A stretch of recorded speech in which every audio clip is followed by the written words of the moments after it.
On July 21st, 1964, Rochester was host to American jazz legend Louis Armstrong. Satchmo was in town for a concert at the Mayo Civic Auditorium, and announcer Harley Flathers caught up with him at his MCA dressing room.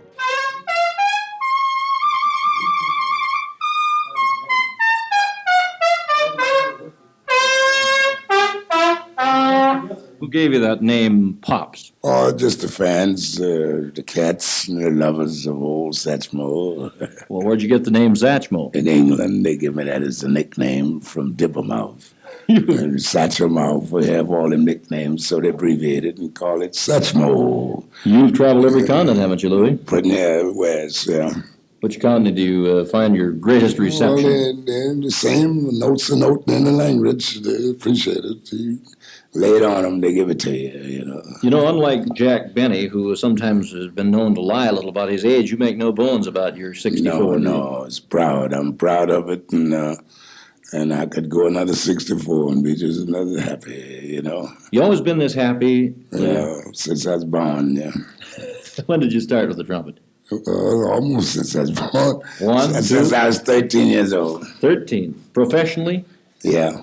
What was the first band you started out with? Well, I started out with the little orphanage band, and I got right out and made up a little band of myself. You weren't an orphan, were you? In New Orleans, yeah. We used to play it in a little brass band, and play the Saints marching in for the kids to march to church every Sunday. And when I got out, I was 14 years old. I made up my own little band and was under the instruction of King Oliver, who took me over and showed me how to do the little things when he laid off that night, you know.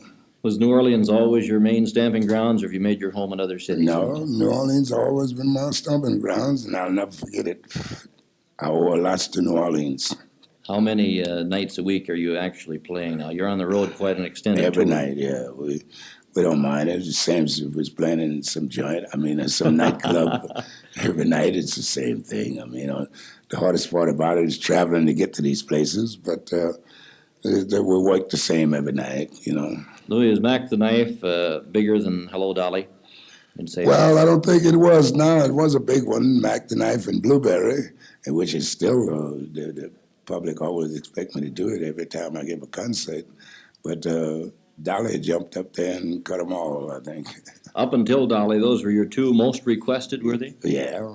How about when you were over back of the Iron Curtain? You were Goodwill Ambassador. Same way, everywhere we played, they liked Mac the Knife and Dolly and Blueberry. Now I sell old Dolly all over the world. You enjoy coming here. You came 6 years ago. That's right. Always enjoy coming here. Kind of glad to see you again, too. Yeah, it's awful nice to be around again, yeah. Age 64 and going strong. That's right. I mean, music don't know no age. I mean, it's all right in fighting or probably baseball or strenuous things, but strategy and something you love mentally. Music, some of our greatest composers and musicians are way up there in age. Are you a self-taught musician? No, I some... was taught in the orphanage, and then King Oliver finished me up. Finished, but actually, in your business, you never really finish learning, are you? Well, you never finish in this game. I mean, it's always something you can learn, quite naturally, but and it's always something you shouldn't forget, such as your tones and your phrasings and play from the heart.